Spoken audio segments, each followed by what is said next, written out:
Good morning my lovely student. And last lecture पे हमने discuss किया था पार्ट 16 और पार्ट 16 में हमने क्या देखी थी, आपकी गॉस थ्योरम देखी थी और उस गॉस थ्योरम को हमने ड्राइव भी किया था।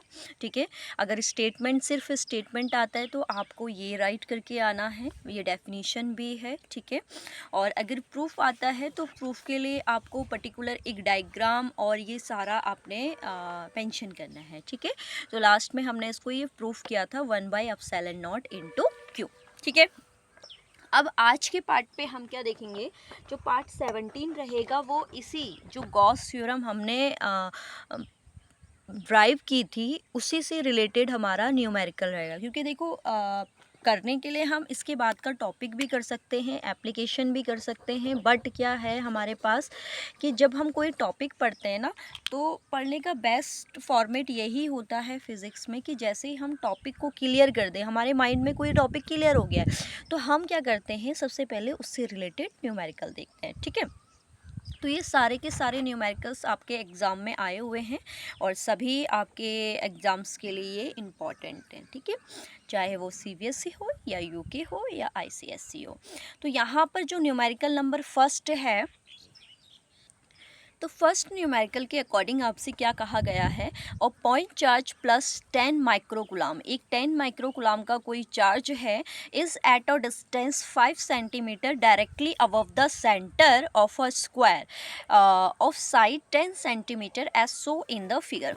तो आपको यहाँ पर न्यूमेरिकल में फिगर भी गिवन है। ठीक है, ये मैंने पहले से नहीं बनाया है, ये पूरा क्वेश्चन आपको गिवन है। ठीक है, तो यहाँ पर हमसे कह रहा है कि 10 माइक्रोकुलाम का जो चार्ज है उसकी डिस्टेंस है सेंटर से 5 सेंटीमीटर, और कौन किससे है, और जो फिगर दिया हुआ है वो एक स्क्वायर है जिसकी साइड है 10 सेंटीमीटर। क्लियर है? What is the magnitude of the electric flux through the square. तो इस पूरे स्क्वायर से कितना मैग्नेटिक फ्लक्स आपका पास होगा, ये आपसे कहा गया है। ठीक है, तो इसका स्क्रीनशॉट ले लीजिए क्वेश्चन का। ठीक है, दोनों ही लैंग्वेज में मैंने राइट किया हुआ है कि चित्र में दिखाए हुए 10 सेंटीमीटर का एक वर्ग है, इससे 5 सेंटीमीटर डिस्टेंस पे एक 10 कूलम्ब का आवेश रखा गया है, तो कितना इससे फ्लक्स के पास होगा।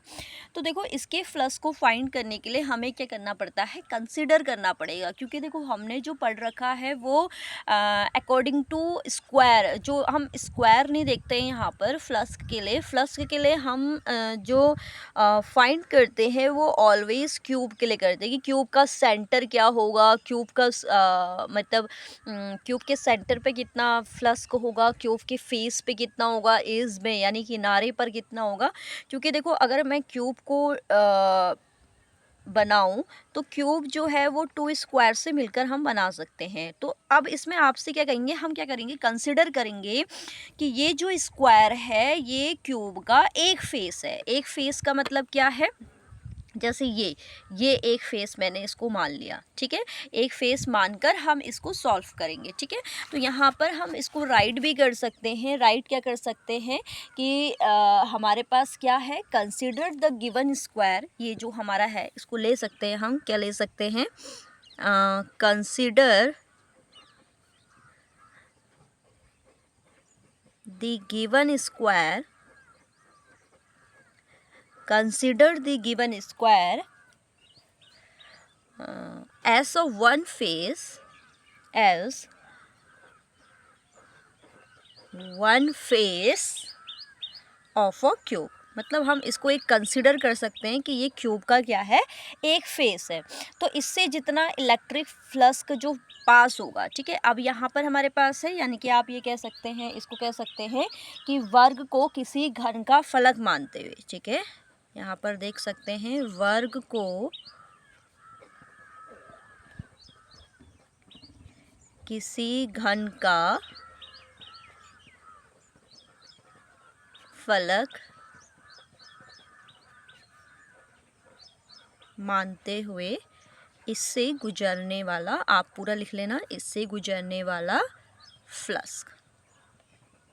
ठीक है, तो consider the given square as one face of a cube, then electric flux passing through it. तो इससे जितना भी इलेक्ट्रिक फ्लक्स पास होगा।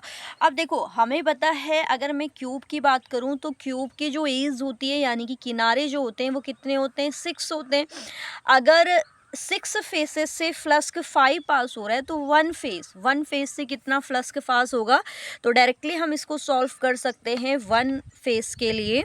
तो ये हो जाएगा आपके पास 5v, ठीक है। 6 फेसेस के लिए आपके पास फ्लस्क है, तो वन फेसेस के निकालने के लिए हम क्या करते हैं, आपको पता है कि फॉर्मूला होता है 1/ε0 इंटू क्यू, जो कि फ्लक्स फाइंड करना है अकॉर्डिंग टू गॉस थ्योरम। लेकिन 6 का एक फेस का 1 होगा और 6 के लिए हमने कर दिया 1/6, क्योंकि जैसे हम कहते हैं ना, एक हमारे न्यूमेरिकल्स चलते हैं कि 10 पेन्स का जो कॉस्ट है वो 50 रुपीज़ है, तो 1 पेन का कॉस्ट क्या होगा, तो हम डिवाइड करते हैं। तो वैसे यहाँ होगा 6 फेसेस के लिए जो फ्लस्क होगा ये हो गया, तो 1 फेसेस के लिए कर दिया मैंने 1/6। अब आपने क्या करना है, सिर्फ वैल्यू को पुट करना है और आपके पास आंसर आ जाएगा। 5e, क्यू जो है अकॉर्डिंग टू क्वेश्चन, क्यू की वैल्यू जो आपको दे रखी है वो 10 माइक्रोकुलाम है, तो क्यू की वैल्यू को पुट करेंगे 10, और माइक्रो के लिए कितना आता है 10 की पावर -6, ये मैं पहले आपको बता चुकी हूँ। एंड अपसाइलेंट नॉट की आपको पता है, अपसाइलेंट नॉट क्या है, आपका परमिटिविटी है, और इसके लिए इसकी जो कांस्टेंट वैल्यू होती है कूलम्ब्स लॉ में हमने पढ़ रखा है 8 × 85 × 10 की पावर -12, ठीक है। तो यहाँ पर ये आ जाएगी, इस वैल्यू को पुट करेंगे 8.85 × 10 की पावर -12 और 1/6 आपका नीचे चल रहा है, ठीक है। अब यहाँ पर ध्यान देना, अब यहाँ पर मैं आपको मोस्ट इम्पॉर्टेंट ट्रिक बता रही हूँ, ये आपकी केमिस्ट्री या कहीं पे भी कैलकुलेशन में यूज़ होगी।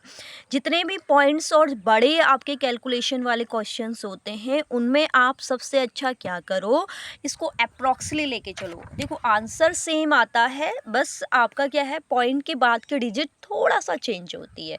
तो यहाँ पर देखना मैं न्यूमेरिकल को किस तरीके से सॉल्व कर रही हूँ, क्योंकि आपके पास ये क्योंकि देखो अगर मेरे को इसको सॉल्व करना है 8.85 से मैं पहले 10 को डिवाइड करूँगी, या 8.85 की मल्टीप्लाई 6 से करूँगी, फिर 10 से डिवाइड करूँगी, तो ये आपका क्या पड़ेगा, काफ़ी लेंदी पड़ जाएगा।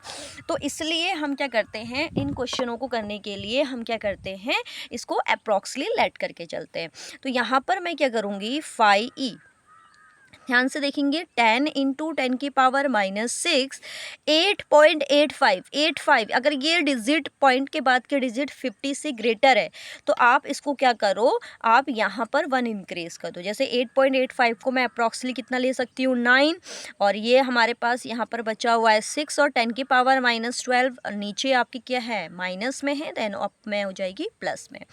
अब इसको हम और सॉल्व करेंगे तो देखिए ये कट हो रहा है, 2 3 ज़ा 6, 2 5 जा, ठीक है। तो ये आ जाएगा 5 × 10 की पावर 6 आपके पास बचेगा, एंड देन 9 × 3, अब 9 3 ज़ा 27, ये भी कैलकुलेशन बहुत ज़्यादा टफ पड़ेगी हमें, तो इसलिए हम क्या करेंगे, फर्स्टली 9 से 5 को अगर हम डिवाइड कर दें तो कितना हो जाएगा, 9 से अगर 5 को डिवाइड करेंगे तो, या 3 से कर देते हैं, चलो 3 1 जा 3, 2 बचेगा, 3 6 ज़ा 3, 6 ज़ा फिर आपका यानी कि 3 7 × 10 की पावर 6 और अपॉन में 9। आया समझ में कैसे करा, मैंने 3 से 5 को कट कर दिया, तो 3 बन जा 3.666 आएगा, तो 67। अब फिर यहाँ हम अप्रॉक्सली करके कर लेंगे, देखो 1.67 है, तो 67 क्या है, 50 से ग्रेटर है, तो उसको मैं क्या लिख सकती हूँ, 2 × 10 की पावर 6 अपॉन में 9। बस अब 9 से आप ईजिली डिवाइड कर सकते हैं। देखो पॉइंट लगाएंगे, आप 0 इंक्रीज करेंगे तो 9 2 जा 18 × 10 की पावर 6, ठीक है।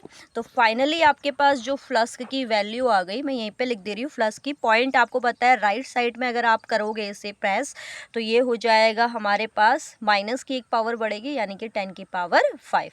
तो फाइनली आपके पास जो फ्लस्क आया है वो कितना आया है, 2 × 10 की पावर 5। अगर आप इसको ऐसे भी कैलकुलेट आप अपने उससे ही करेंगे, 8.85 से भी अगर इसको कैलकुलेट करेंगे तब भी आपका आंसर 2 ही आएगा, ठीक है। तो ये शॉर्ट मेथड होता है क्वेश्चन को सॉल्व करने का।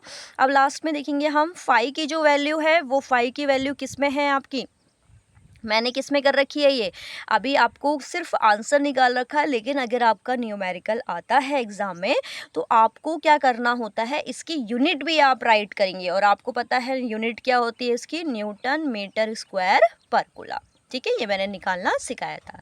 तो आई होप आपको ये वाला न्यूमेरिकल बहुत अच्छे से समझ में आया होगा। हम वन फेस मानकर इस क्वेश्चन को सॉल्व करेंगे, ठीक है। अब इसके आगे आपका नेक्स्ट क्वेश्चन क्या है, आपका एक क्वेश्चन और है।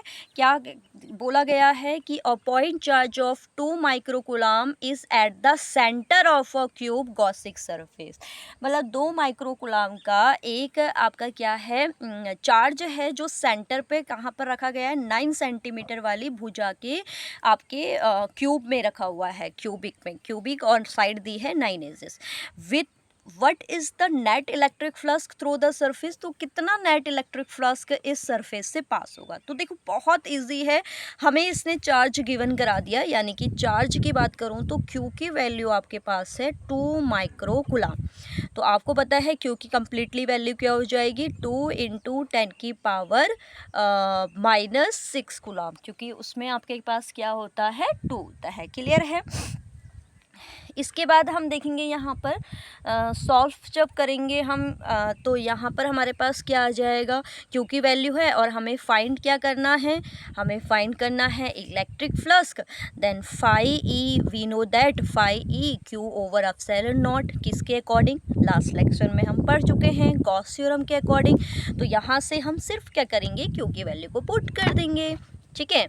क्यू की वैल्यू को क्या कर देंगे, पुट कर देंगे। तो क्यू ई की वैल्यू हमारे पास आ जाएगी, क्यू की वैल्यू है हमारे पास 2 इंटू 10 की पावर -6 एंड एप्सिलॉन नॉट की वैल्यू हमें पता है 8.85 इंटू 10 की पावर 12। अब देखो ये कैलकुलेशन फिर वही हमारे पास क्या आ गई, काफ़ी बड़ी आ गई। तो इसको हम फिर सॉर्ट करेंगे, 2 इंटू 10 की पावर -6, ये 12 आपके पास माइनस का होता है, देन अप में हमारे पास ये हो जाएगी प्लस में, और 8.85 को आप अप्रॉक्सली क्या लिख सकते हैं, 9।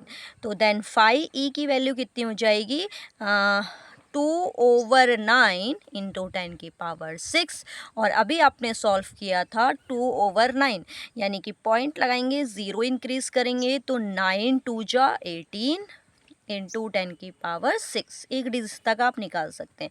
तो इसका भी जो आंसर आएगा आपके पास वो कितना आएगा, 2 इंटू 10 की पावर 5 न्यूटन मीटर स्क्वायर पर कूलम, ठीक है। ये आपका बाय चांस ये आ गया है, ठीक है।